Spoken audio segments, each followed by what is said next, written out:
Okay, welcome to another episode of This Week in Hearing, a show where we discuss all of the recent innovation, news that's happening in the hearing health space, hearing aids, hearables, consumer audio, kind of all of the different spaces that involve our sense of hearing. So with me today, I'm joined by Delain Wright. Delain, why don't you tell us a little bit about who you are and what you do? Absolutely. Thanks, Dave. Great to see you. So we got so much to talk about. I won't get stuck here. How's that? But I have a long history in the hearing business. Like so many people in this business, my parents started with Beltone. They then moved into their own retail practice, and I joined after I got out of college. Spent a couple of years there, went to the manufacturing side, and ended up with Rexton, which was owned by Siemens. Ended up working with Rexton, running Rexton for a bit, going overseas, running another branch called A&M Hearing, which served the NHS, and that was all for Siemens. Came back to run part of the network and kind of buying group stuff for Siemens for a bit.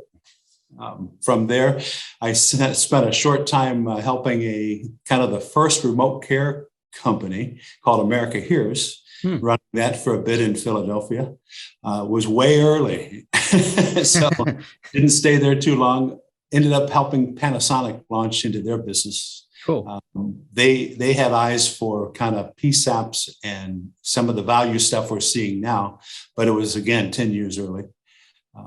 As a part of trying to help them, I ended up connecting with Intricon and spent 7 years working with Intricon, trying to help them in what we call the value hearing space, value hearing health. And that's kind of brought me to where I am today. So today I spend all of my work time is in hearing, and most of it's with Intricon. So that's awesome. Well, thank you for joining us. Definitely a journeyman across the industry, jumping into lots of different jobs and roles, and always love speaking with you. You know, whenever we have a chance to connect at one of these conferences. It's been a while, but always appreciate the back and forth discussions that we have. And so, when we scheduled this, I thought, there were some things that we were going to talk about, and we'll still talk about them today. But this was before the FDA issued the new guidelines for over-the-counter hearing aids. And obviously with Intricon being such a player in this space, I thought, wow, what a fitting and fortuitous timing here to kind of have a conversation that I think will definitely go beyond just kind of our takes. I think looking more broadly at, I think that the longer term vision here of what the implications of this really mean. But before we jump into all of that, I feel it's probably best for the viewers that aren't really familiar with Intricon. Can you give a little bit of background on kind of the story of Intricon and how you sort of would define yourself in the market? Absolutely. So the quick history of Intricon used to be a company called RTI that started in 1977. They provided component for the hearing aid. So they make all the switches and volume controls and trim pots, and ended up going more into some of the plastics. And they worked across the entire industry. Fast forward, digital comes in. We don't need as many volume controls and switches on a hearing aid. We moved into more complete systems and more complete hearing aids, and made complete hearing aids for many different people throughout the years. I won't name names, but there's a bunch of them, and made partials for lots of them as well. What kind of redefined Intricon in the hearing space was when they got the contract with UnitedHealthcare. And UnitedHealthcare came in as this big giant who wanted to disrupt hearing care, and Intricon was the exclusive provider for that. And that's about the time that I joined to say, wow, it's not just a deal with UnitedHealthcare. There is huge opportunity in the value hearing space. Mm-hmm. And spent a long time working in that space. My first experience of value hearing health was with the NHS. And the NHS in England was probably the best example of value hearing health. They would look at the product and say, right, this clinically shows that we get better value by paying for this feature. And while they take a lot of criticism, they do, $1 million for hearing aids a year. So they have a lot of hearing aids experience, and they've been doing it a long time. So when we started down this path, all of a sudden there was a rumor that Elizabeth Warren was coming out with OTC legislation. being based in Massachusetts and having a little government understanding, I said, hey, I'm a constituent. I want to talk to your lead legislative assistant on health, and began a relationship with them.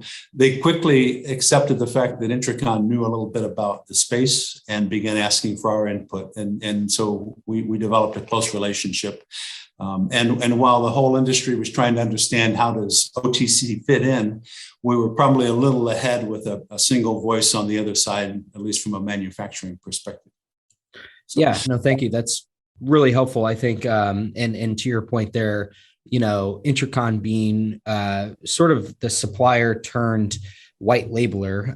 You all make a lot of the hearing aids for a lot of these new companies, a lot of these new tech companies. You're the white label behind, some of these exciting new companies out there. And so I think, when I look at sort of what's going on right now with the OTC guidelines and regulations and what's going to come. And as a reminder, there's still a big review period. I mean, we're probably not going to see anything implemented until at least late 2022.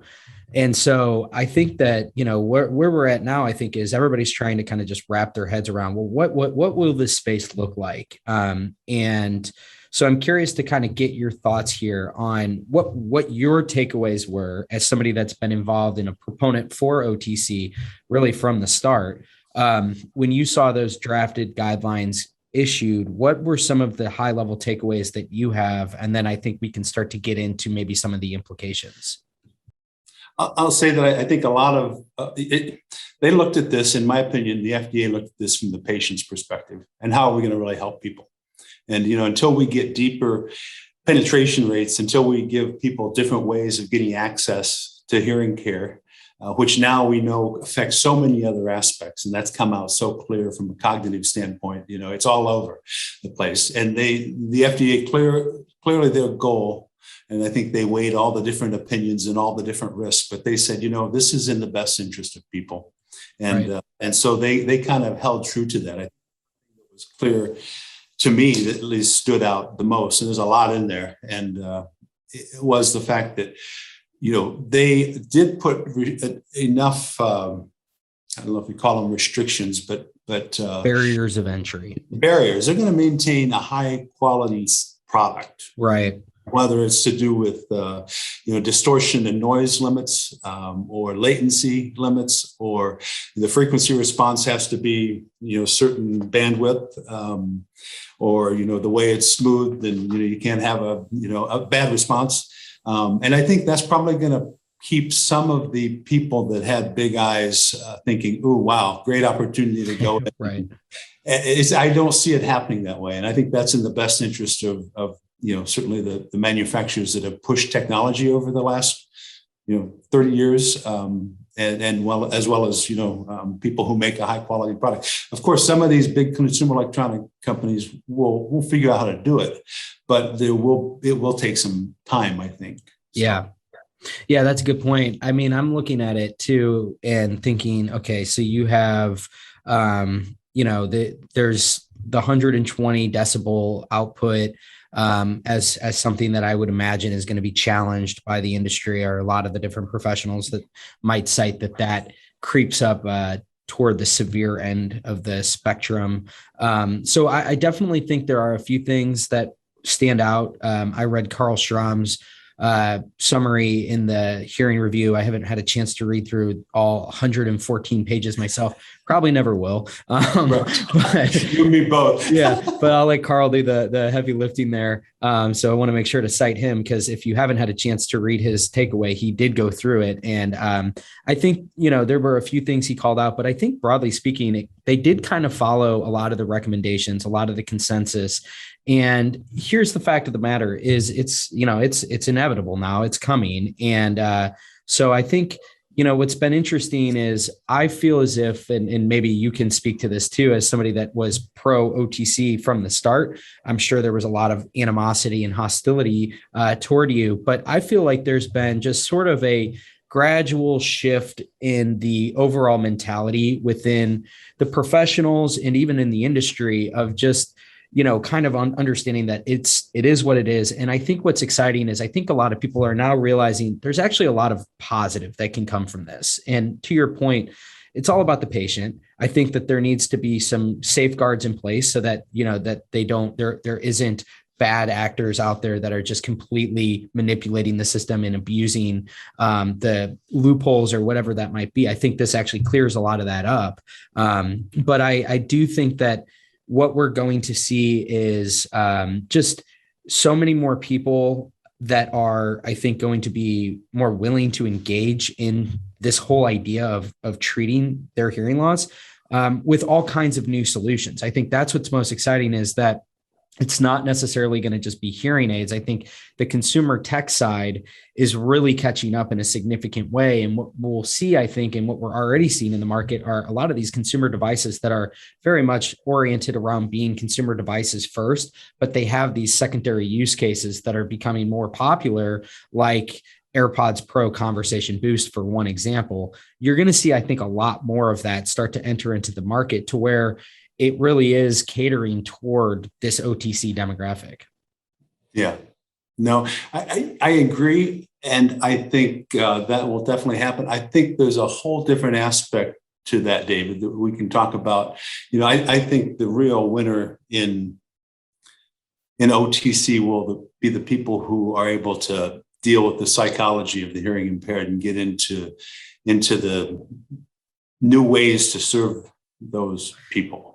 Yeah. Okay. So this is really interesting. We had a chance to talk a little bit beforehand, and I thought it might make sense here to share about the conference that you just attended, the Digital Health Conference. And because what you just said there's a lot to that. And I think that it's worth really unpacking here. So why don't we just kind of begin by you sharing about this conference? You were really raving about it, and kind of like your takeaways coming out of it, and then ultimately how it coincides with everything that's happening with OTC.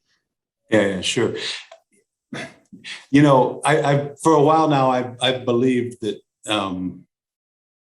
we have to change the way we engage the customer, the consumer. And so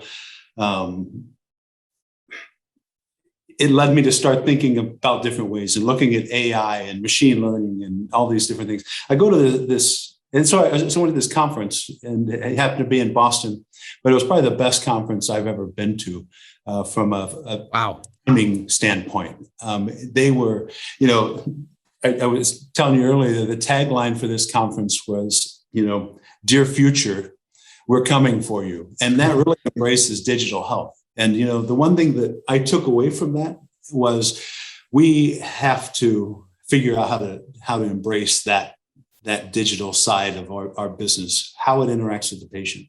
So I'm happy to go as deep as you want me into that. Yeah, no. Okay. So this Digital Health Conference, what was the name of the conference? It was health. It was like HLTH.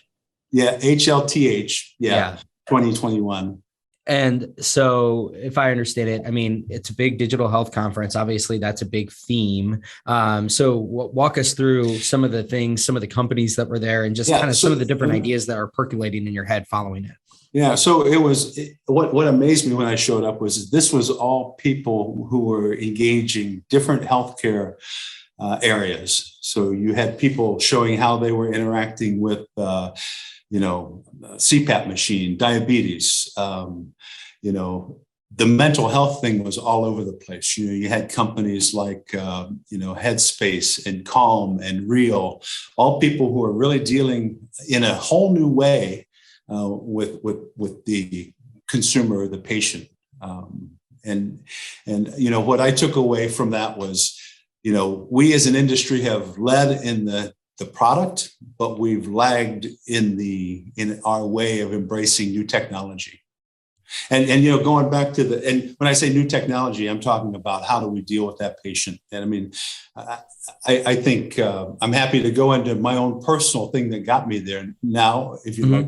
Yeah, go for it. So what changed my mind was on how, and the winners within this OTC space was the fact that a year ago, January, I all of a sudden look and I realize my daughter is getting married, and I got to be ready for that. And so, like every parent, not every, a lot of parents, you think I got to drop 20 pounds. Conveniently, COVID hit. And so I decided I'd jump on my Peloton every day without exception. And the other thing I did was I joined Noom. And Noom was pretty early days, but it was the right timing for me. And I thought, I'm just going to try this. Now, I've been the 20 up, 20 down guy for 20 years, so it always worked and then it didn't, and right. I never quite understood why. So what I was amazed with, thinking that nobody gets inside my head, was how Noom got inside my head. And let me just give you a few examples. They come in real nice saying, hey, we're glad you're here and tell us about yourself and what are your goals. And this is all digital. This is all a bot. Of course, they say anytime you want to call and talk to a live person, we're here. We'll meet you where you are, But they begin to get in, they begin to say, let us help you let us understand you. And next thing you know, they're asking me to do things like, tell me what'd you weigh this morning, and tell me what'd you eat today. And they made it extremely simple to give them that information. And then they would say, how much time do you have every day for us to maybe help you understand better eating? And so, of course, they want to tell you about the sugars that are in the fruit, and they want to tell you how many calories that bag of nuts you had. It was a whole day's worth of caloric intake. When you think you're doing something healthy, that's maybe not the right thing. But they then go deeper, and they go really deep. They start getting into the psychology. Do you know why you eat? Do you know what your triggers are? Some people eat as comfort. Some people eat stress relief. Some people eat because, you're in the wrong environment. Do you know when you eat in this environment? And now they're telling me about it. And, seems you logged 2,000 calories after you happened to have 3 beers last night. Maybe there's a correlation between eating and doesn't mean you can't have those beers. Just make sure you're mindful of what you're eating when you do it. Anyhow, my point was, they got inside my head. And then all of a sudden at 10 o'clock in the morning, I hear my phone go off, and I know exactly what it is. It is Noom asking me what I had for breakfast. And I didn't even have to look at my phone. And so that's just a little example of how they got inside my head. And then of course, once you start those habits, you understand the habits, you can do that. So I looked at that, and then I looked at what Intricon is, a big diabetes supplier. We do lots of diabetes products for a big company. And I looked at a couple of other areas, and I started drawing a correlation between that and hearing. Nobody wants a hearing aid. There's a stigma, it represents age. They aren't easy to adjust to because you got to go through a little training if you want to be good, and the importance of audio rehabilitation. We're all starting to figure that out. But I began to realize that the OTC winner was going to be the company that figured out how to go along the journey and educate the person. So you say, make sure that when you have your new hearing aid, if you're going to go into a restaurant, they're going to help, but make sure you pick the right spot to sit. Mm-hmm. Make sure that you talk to people around you and educate them that, look, if they're going to turn your back to me, I can't hear you. And all the things that we as professionals, and I look at the audiologist and the hearing dispenser, and I think they got to have so much talent. They got to do so many things right. They got to understand the technology and the medicine, the science. They got to understand how to run a business. But big part of dealing with that customer is dealing with the psychology. And that's what's kept other people from being successful. And where that all leads to from an OTC standpoint is what's kept OTC or DTC in my case, because I've engaged with numerous DTC companies over the years, from being successful is the return rate. Right. And so return rate is a killer. All of a sudden, you get 40% back, and that's not a good business model. No matter how many you sell, you've got two things. You've got high cost, and you've also got unsatisfied users. So we've got to get onto both of those things. And this psychology and embracing the patient will do that, in my opinion, in a different way. That's exactly what the professional does. They engage with that patient all the way along. They fit them, they understand them, they do a bank of tests, then they put their hand on their shoulder and say, I'm really going to help you because I care. And they do. And I've got tons of friends who care a lot and do a great job. I just want to expand that to a broader group because I think it's in the best interest of everybody. And I also think it's in the best interest, honestly, of the professional. Yeah, I mean, there's a lot to unpack here. So I think sorry, I covered too much. No, you didn't at all. That was fantastic. I love the personal story too. I think that really resonates because I think that's, for anybody that's followed with a lot of my thinking through my blog or my podcast, Future Ear, this has been a lot of kind of what I've been trying to get at, which is, 2014 with the Resound Links and the first made for iPhone hearing aids, that was such a game changer. And it wasn't because you were, the reason that was such a game changer was because you basically brought the hearing aid into a much broader internet connected ecosystem.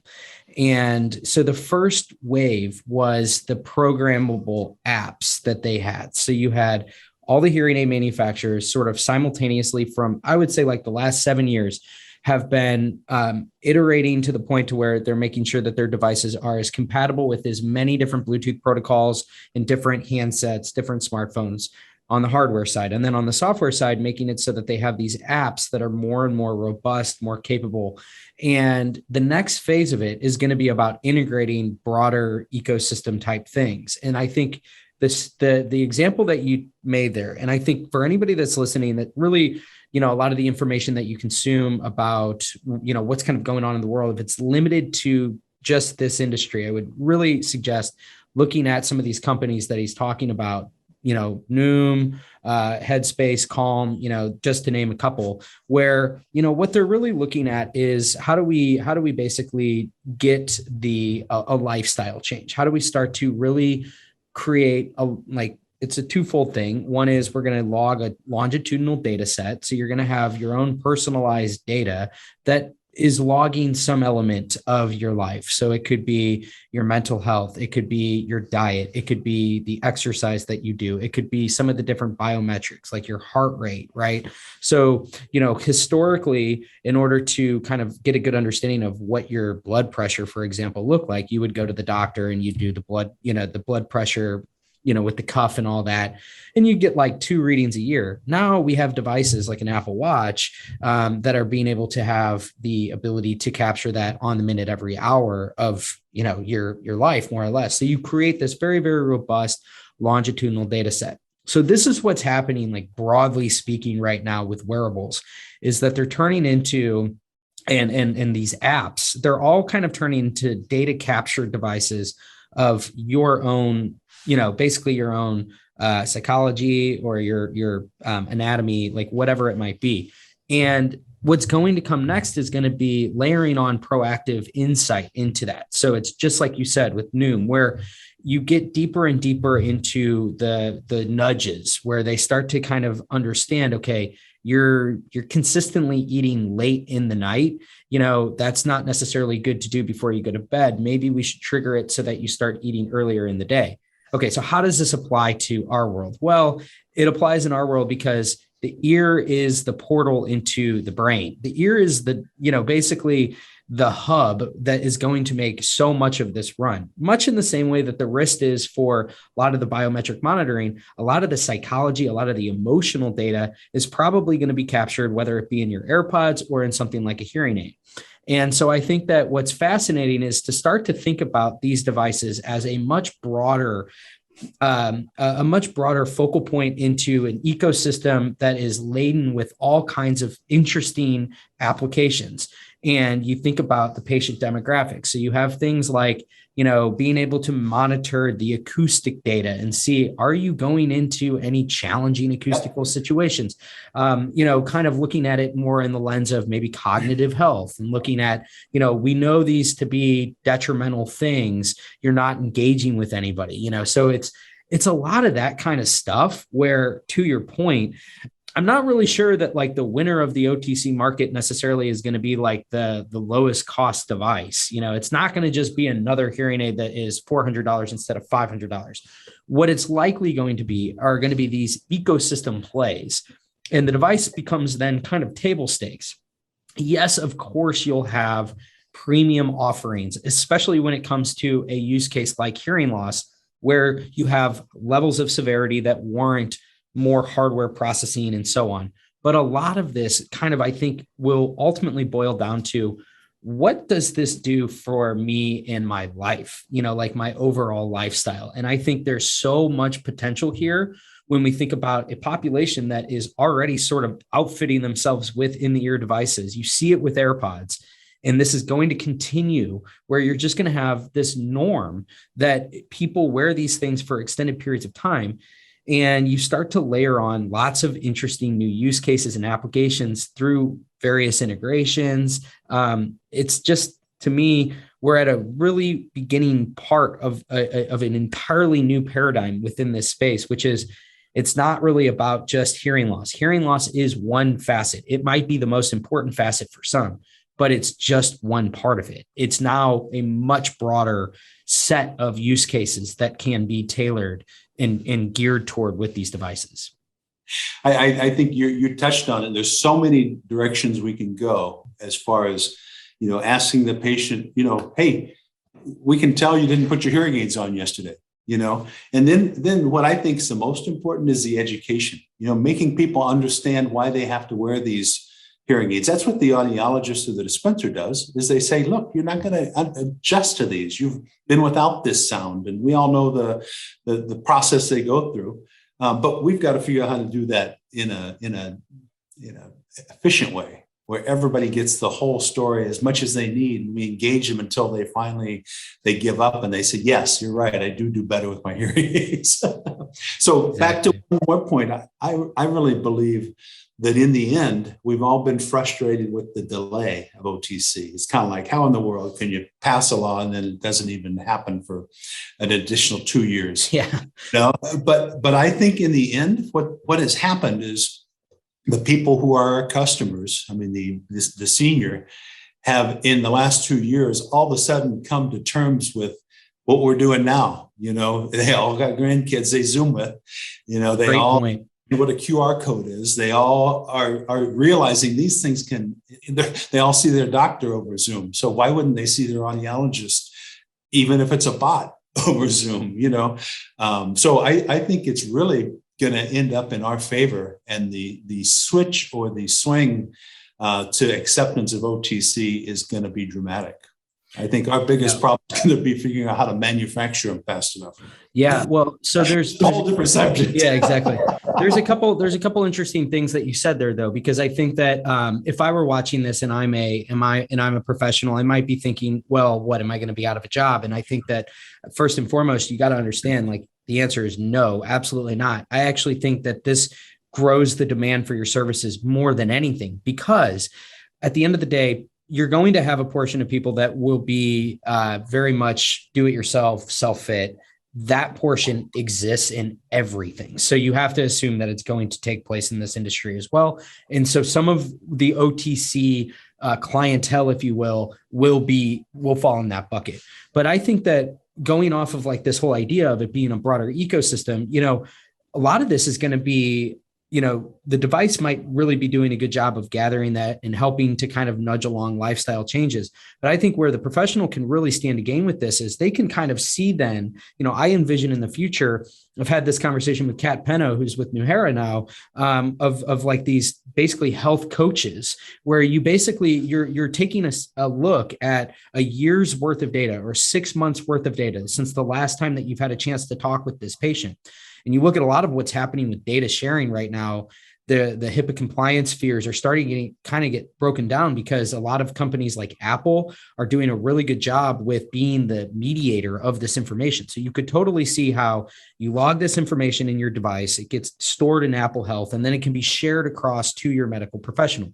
So your audiologist could literally be seeing some different indications throughout, that last time that they've had a chance to talk with you, and it tells a story, and that story really informs them into the better way in which you should be treating this person. So you get such a clearer picture of what's gone on, rather than, what's going on today, where it's like, so tell me about your experience with this. And they're all frustrated and they're trying to kind of anecdotally refer to all the different frustrations, when you actually have the data in front of you and you have all these markers in there where you can really see, okay, well, you're frustrated here in this, it seems to be that every day you say that you're frustrated at work, and, so you're able to kind of maybe give them different suggestions on whether it's an augmentation with a different piece of equipment or an application that you can be using, something that can enhance that particular situation that they're running into all the time. I just think that this whole idea where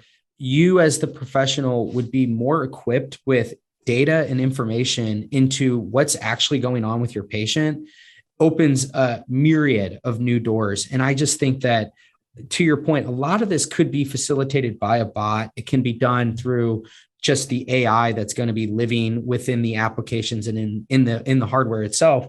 But I think that that's going to appease some people. I think a lot of people will want the personal touch that comes along with this is my audiologist. And I think the exciting part is you actually are starting to see sort of a scenario being formed right now where the audiologist is it's twofold. On one hand, they're going to, I think, be a higher relevance in the broader healthcare ecosystem, because I think that they're suddenly, if you have a heart rate monitor that's baked into one of these OTC devices, a cardiologist suddenly has a new vested interest in you because you are now you basically fit a new modality that might be the heart rate sensor that their patient needs to have. So, and there's lots of different examples like that where different medical professionals, specialty doctors, general physicians have a new vested interest in what's going on at the ear as the entry point into the brain. The other is that I think you just have, you basically elevate yourself to being not just about hearing loss, but it's the psychology of this. And it's a lot of the secondary effects that, the isolation, the loneliness, a lot of these things, and being able to help steer along healthier behaviors that we know to be so detrimental to things like cognitive decline and a lot of the dementia fears and all of that. Yep. And I completely agree with you that the audiologist should be embracing with lots of other specialties because there's so many things, whether it's balance or tinnitus, there's, different things. The other thing that I do believe that the successful OTC, the winner will be, and I think we're going to find lots of people out there, and all of a sudden we're going to find somebody that kind of takes the lead. But it's going to be someone who embraces multi ways to get to you, a little like the banking. Yes, this is the omnichannel. Yep. And I've had that opinion from the beginning. And while I know a lot of people may not like everything I say, I have maintained a lot of good friends in this industry that even though they don't like it, they'll nudge me and say, "Yeah, we know, you've been around too long. We can't get rid of you," and they know it's changing. But the one thing I have done all the way through, and whether it was with the launch of earVenture, which we tried to do an OTC price-based product through the professional, or whether it's other DTCs where we said, great, let's refer out and let's get a relationship early on. Unfortunately, that hasn't been embraced real well, but I think it's going to have to happen. And I think it's going to come. And one other thing that I'm a big believer in that will be successful, determined success, is the company who figures out on the front end of OTC who the right patients are, who do front end testing, whether it's using some type of cognitive test or whether they ask other series of questions, whether they determine middle ear function. Is your middle ear really working? If it's not, and you can do that online just like you can elsewhere. There's even companies doing video otoscopy. I know Google's looking at that right now. The one who figures that out and then figures out the relationship to go to other places will be a big winner. Because you know what? We've got to get that return rate down. We've got to make sure we have satisfaction through this channel, because that's the big driver. If people return the product because they're not happy, that OTC thing didn't work. We've got to keep people in the seat, and we've got to make the hearing aids stick, not just for the money, but for their satisfaction. Yeah, no, I completely agree. I think obviously the last thing you want, again, is a scenario where people opt in. Okay, this is a little bit less expensive than what I had been previously offered. So they opt for, a $500, $700 device. But it's the same thing where for whatever reason, they ultimately decide to put it in the drawer and not use it or return it. And so I think it's a matter of combating that. And that I think will take time, because I agree with you. I think it's a matter of setting the right expectations and identifying the right, the right solution per each patient. I get, I want to touch on Centibo for a little bit, because I know that that's in the news as well with what you all are doing. And so I want to give you a chance to kind of explain that, because it ties in directly to what you just said there, in this idea of kind of having it be, as you follow out this trend of self-fit, I mean, you have to ultimately understand that that is a innovation in and of itself, and it's only going to continue to get more robust and more capable in what that can ultimately do from a self-fitting standpoint. And so Centibo, I know, is kind of on the forefront of that. So do you want to describe a little bit about what Centibo is and some of the breakthroughs that you've had? Yeah, absolutely. So just as kind of an overview, Centibo is based on a well-established framework of hearing science called psychoacoustics. So we're really determining as loudness versus intensity. And we do that in a very unique way. And the goal is not a complete software solution, it's a complete software test of your hearing. And we use running speech in very complicated noise environments. And it's very efficient. We, in about 3 minutes, can come up with what would be equivalent or better fitting protocol for a hearing aid, with just someone listening to speech picking the best choice. And the science is very deep, and we won't go too much into it. But it's something where we've been working on this for a long time. We're well in the process. We've gone through the usability, and just as in the last couple of days, we've reached the institutional approval so that we can move on into the clinical. So we're well into that. We're well planned for it. And at that, when we get a little further into the clinical, or once we get past the next hurdle, which we don't expect to take too long, I'd love to bring somebody back who can walk you through the science. David Akbari, we've been involved together since the beginning of OTC, and he's been extremely involved with the OTC, I think would be a delightful guest for you. He really understands this stuff deep, and he presents it in a very clear way. So let me know. I'm certainly willing to come back or send him your direction. So when we're ready, maybe I'll reach out to you. Awesome. Well, I think it's good to know that, like, another thing that Intricon's doing is, with the basically creating a self-fit test that. Yeah. And this test will be a way that, we can put this in the right other software programs that'll give more efficiency. Right. It's a little more user-friendly than your some of the tests that are FDA approved. They're good tests, but this also is a good test for the purposes of fitting the hearing aid. Yeah. And testing the hearing aid. So, and I think that kind of closes the loop here, which is, this is coming, and you're going to have a lot of these devices are going to have things like self-fit tests programmed inside of them. You're going to have that option. I think you said it well, which is the interest of this whole thing has been about the patient.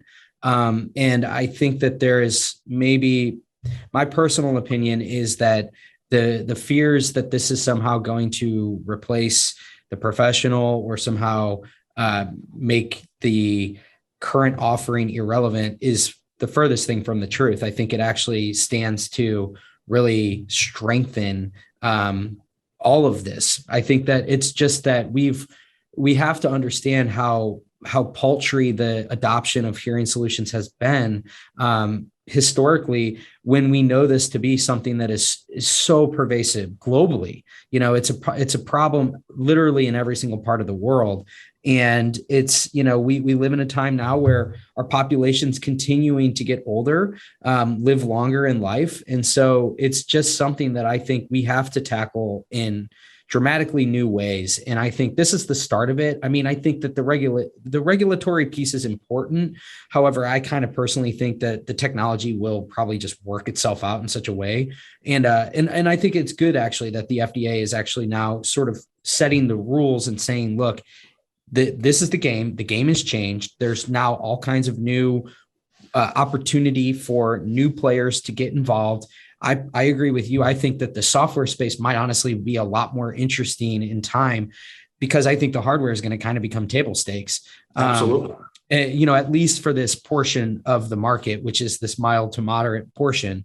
And so I think that, this conversation about the broader ecosystem, the platform that caters to that, being able to integrate into these peripheral applications like a Calm. I think you just saw the sponsorship or the partnership they have with LeBron. Like these are billion-dollar companies, digital health companies they have huge footprints. So you honestly might see people come into their first hearing aid or something that's akin to it actually through Calm or through these different companies. Yep. Because it's like, I want to be able to have, I want all of these other things that come along with the device, like having this assistant in my head that's giving me nudges about, it's time to do a meditation or whatever it might be that they get into. There's a giant amount of things that they're trying to tackle that goes way beyond meditation that, like you said, explores into mental health and really trying to kind of, I think, cater to the broader population. So that's the themes that I'm kind of thinking about right now that I think are going to make or break the winners. Like you said, I think there won't be one. I think there will be many winners in this space because I think that you're going to have a lot of different kinds of offerings that appeal to different demographics. And ultimately, my hope is that we see a whole hell of a lot more people start to get interested in actual interest in approaching this rather than feel as if they're obligated. And it's the 7 to 10 year gap where it's gotten so bad that it's like they're resentful that they even have to come and see you. It's going to be people that are excited to see you. And what comes from that complete inversion, I think a lot of positive.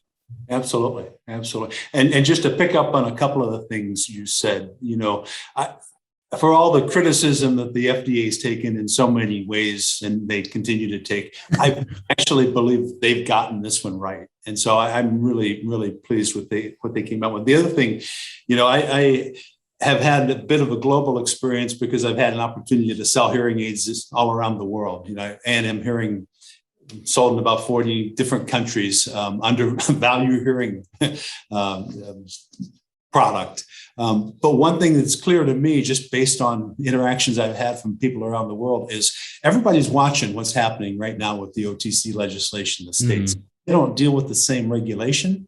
They also will look at this and say, right, this is a viable solution and we can, in a credible way. And I think credibility is key here. The fact that the FDA did this, came out and said, yes, this is a credible way for you to get real care, just like doing with mental health and all these other specialties, I think will have a huge impact. And so I actually think we're in for some exciting times. I think we're going to see huge growth in the whole industry. I mean, everybody says that, but I certainly believe it. I believe it too. I do too. Maybe I'm just an eternal optimist. Who knows? But I'm excited. I think that this review period will be good. We'll be able to hash out, I think, as an industry, the things that we really feel strongly need to be revised.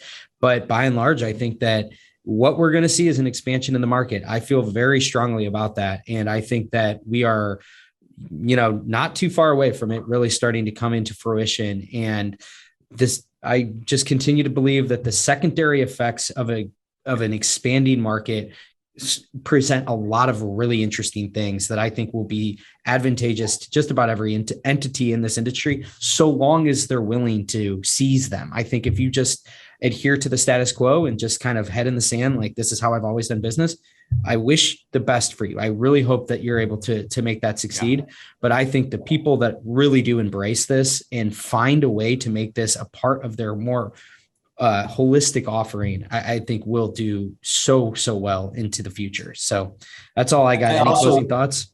Yeah, one thing I think right in line with that, I do believe that, this has been a bit of a battle back and forth as far as the OTC legislation, but I think there's been a lot of different leaders and organizations that have probably sat on the sideline a bit because they you don't want to get it wrong. But I think now the legislation's out, now that they see, yes, this is going through, I think we're going to see a lot of really powerful endorsement of this model. So I think that'll really help them move, because, it is, I mean, I mentioned it's all about credibility. Mm-hmm. Now all of a sudden there's credibility in the OTC space. So couldn't agree more. That's all I got. Awesome, Delain. This has been so much fun. Always great chatting with you. Hope to see you in the not too distant future at one of these shows. So thanks for everybody who tuned in here. We will chat with you next time. Hey, great to see you, Dave. Thank you so much.